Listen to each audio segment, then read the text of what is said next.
నమస్తే, welcome to సత్యగ్రహి. నేను శివాని.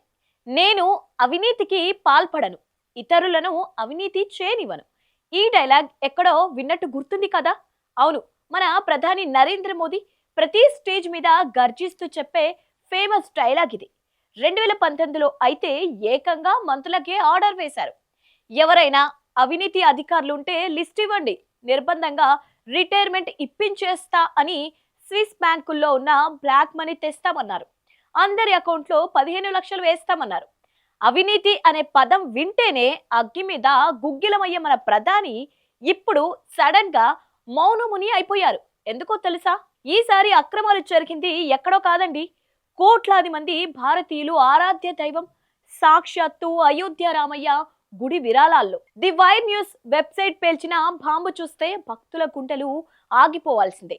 అయోధ్య నిధుల దుర్వినియోగం అక్షరాల లక్షల నుంచి మొదలై ఏకంగా 1400 కోట్ల రూపాయల వరకు ఉండొచ్చని కథనాలు వస్తున్నాయి. దేవుడి సొమ్మును పాపభీతి లేకుండా స్వాహా చేస్తుంటే అవినీతి అంతం చేస్తానన్న మోదీ ఎందుకు నోరు మెదపడం లేదు? ఈ దారుణం వెనుక ఉన్న స్వపక్షీయులను, బీజేపీ నేతలను రక్షించడానికే మోదీ సర్కార్ విశ్వ ప్రయత్నాలు చేస్తుందా? అసలు అయోధ్య హుండీల తాళాలు ఎవరి చేతుల్లో ఉన్నాయి? ఈ 1400 కోట్ల విరాళాల మాయాజాలం ఏంటో పక్క ఆధారాలతో చూసేద్దాం. అయోధ్యలో రాముడి గుడి కట్టడానికి దేశ విదేశాల నుంచి భక్తులు తలా ₹1 వేసి వేల కోట్లు పోగు చేశారు. కానీ అక్కడ జరిగింది చూస్తే దేవుడి గుడి అయినా సరే చేతివాటం చూపించాల్సిందే అని కొందరు డిసైడ్ అయినట్టున్నారు. ఈ అక్రమాలపై అల్లకొల్లలను రేగడంతో యూపీ ప్రభుత్వం ఒక స్పెషల్ ఇన్వెస్టిగేషన్ టీమ్ ని రంగంలోకి దించింది. ఈ సిడ్బాబులు ఇచ్చిన తాత్కాలిక నివేదిక చూస్తే అసలు అక్కడ నడిచింది రామాలయమా లేక ప్రైవేట్ లిమిటెడ్ కంపెనీనా అనే డౌట్ రాక మానదు. నిబంధనల ప్రకారం హుండీలో నగదు లెక్కించేటప్పుడు సెక్యూరిటీ గార్డ్ ఉండాలి. ఎవరైనా రూమ్ లోకి వెళ్లాలన్నా, బయటకు రావాలన్నా తనిఖీ చేయాలి.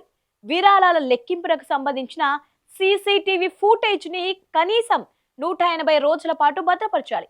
కానీ ఇక్కడ ఏ ఒక్క రూల్ పాటించలేదట. సీసీటీవీలు బంద్, తనిఖీలు లేవు, సెక్యూరిటీ గార్డులు లేరు. అంతా రామరాజ్యం అన్నట్టు దోచుకున్నోడికి దోచుకున్నంతగా మార్చేశారు. ఈ స్టాండర్డ్ ఆపరేటింగ్ ప్రొసీజర్ అన్నిటినీ తుంగలో తొక్కేసి విరాళాల లెక్కింపులో భారీగా అక్రమాలకు పాల్పడ్డారని సిట్ స్వయంగా ఎత్తి చూపింది. అంటే దొంగలకు తాళాలు ఇచ్చినట్టే కదా మోదీ గారు.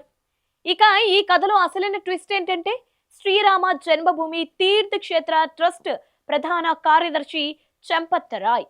ఈయన మాజీ డ్రైవర్ రామశంకర్ యాదవ్ అలియాస్ టిన్ను యాదవ్. ఈ డ్రైవర్ దగ్గర ఏకంగా అయోధ్యకు సంబంధించిన పలు ముఖ్యమైన హుండీల తాళాలు దొరికాయట.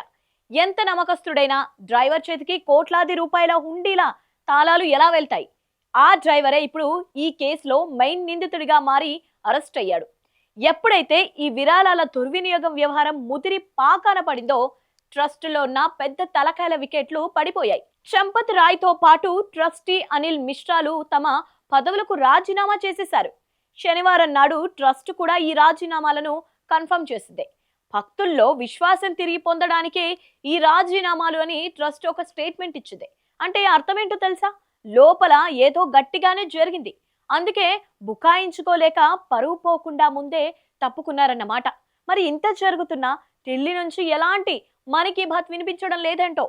ఇక్కడ కేవలం క్యాష్ మాత్రమే కాదు, భక్తులు దేవుడికి సమర్పించిన బంగారం, వెండి కూడా మాయమైపోయాయి. రోకడియా హనుమాన్ మందిరం అధిపతి ఆచార్య వినోద్ మిశ్రా ఒక షాకింగ్ నిజం బయట పెట్టారు. ఆయన శిష్యుడు జౌన్పూర్ కు చెందిన ఒక పెద్ద వ్యాపారవేత్త అజయ్ విశ్వకర్మ ఎంతో భక్తితో ఒక విలువైన బంగారు నెక్లెస్ ను, వెండి చరణ పాదకలను అయోధ్య రామయ్యకు విరాళంగా ఇచ్చారట.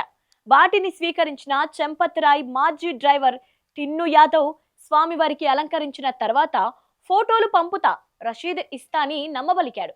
కట్ చేస్తే 8 నెలలు దాటినా రషీదు లేదు, ఫోటోలు లేదు, చివరకు అడిగితే సమాధానం కూడా లేదు. అంటే భక్తులు దాచుకున్న సొమ్ముతో దేవుడికి చేయించిన నగలను కూడా ఈ మూట నొక్కేసింది. సామాన్యుల సొమ్ము తింటేనే పాపం చుట్టుకుంటుంది, అలాంటిది దేవుడి సొమ్మును, నగలను కూడా వదలట్లేదంటే వీళ్ళకి ఎంత ధైర్యం ఉండాలి? ఈ ధైర్యం వెనక ఏ రాజకీయ హస్తం ఉందో ప్రత్యేకంగా చెప్పాలా? ఇక సీనియర్ జర్నలిస్ట్ పి రామన్ ఈ దర్యాప్తు తీరుపై సంధించిన ప్రశ్నలు మోదీ సర్కార్ను గట్టిగా కడిగి పారేస్తున్నాయి.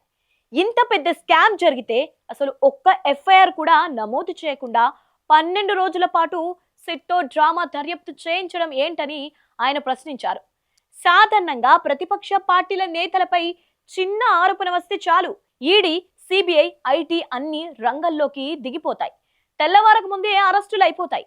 కానీ ఇక్కడ రాముడి సొమ్ము ఏకంగా 1400 కోట్లు మాయమైతే సొంత పార్టీకి చెందిన వాళ్ళు, తమకు అనుకూలమైన వాళ్ళు ట్రస్ట్లో ఉన్నారు కాబట్టే వాళ్ళను రక్షించడానికి, కేసును నీరుగార్చడానికి మోదీ సర్కార్ విశ్వ ప్రయత్నాలు చేస్తోందని ది వైర్ కథనం బట్టబయలు చేసింది. ఆరంభం నుంచే అయోధ్య ల్యాండ్ డీల్స్ దగ్గర నుంచి ఈ ఆలయ ప్రాజెక్ట్ అనేక అనుమానాలకు, అక్రమాలకు నిలయంగా మారిందని సీనియర్ పాత్రికేయులు నెత్తి నోరు బాదుకుంటున్నారు. కానీ మన ప్రధాని మాత్రం ఏమీ ఎరగనట్టు సైలెంట్ గా ఉండిపోయారు. ఎన్నికల ముందు రాముడు కావాలి కానీ రాముడి సొమ్ము దొంగలించిన దొంగలను పట్టుకోవడానికి మాత్రం మోదీకి చేతులు రావడం లేదన్నమాట. సో అది సంగతి. రాజకీయాల కోసం దేవుడిని వాడుకోవడం చూసాం. కానీ అదే దేవుడి పేరుతో వచ్చిన వేల కోట్ల విరాళాలను, హుండీలను ఇలా పక్కా స్కెచ్తో దోచుకోవడం, ఆ దోపిడి దొంగలను అధికారంలో ఉన్న పెద్దలు కాపాడుతుండటం నిజంగా సిగ్గుచేటు. నా కౌంగా నా కానే దుంగ అన్న నినాదం కేవలం ప్రతిపక్షాలకేనా మోదీ గారు? మీ సొంత వాళ్ళు దేవుడి సొమ్మును దొంగతనం చేస్తుంటే మీ గర్జనలు ఏమయ్యాయి? మీ నిర్బంధ రిటైర్మెంట్లు ఏమయ్యాయి అని దేశవ్యాప్తంగా భక్తులు ప్రశ్నిస్తున్నారు. అయోధ్య విరాళాల దుర్వినియోగంపై నిష్పాక్షికంగా సుప్రీంకోర్టు పర్యవేక్షణలో విచారణ జరిగి నిందితులకు శిక్ష పడితేనే రామయ్య భక్తులకు న్యాయం జరుగుతోంది. మరి ఈ 1400 కోట్ల విరాళాల స్కామ్ పై, బీజేపీ నేతల పాత్రపై ప్రధాని మోదీ ఎప్పుడు మౌనం వీడుతారో చూడాలి. ఈ దారుణమైన స్కామ్ పై మీ అభిప్రాయం ఏంటో కింద కామెంట్ బాక్స్ లో తెలియజేయండి. ఈ వీడియో నచ్చినట్టయితే లైక్ చేయండి, షేర్ చేయండి. ఇలాంటి పొలిటికల్ అప్డేట్స్ కోసం మా ఛానల్ ఇప్పుడే సబ్స్క్రైబ్ చేసుకోండి.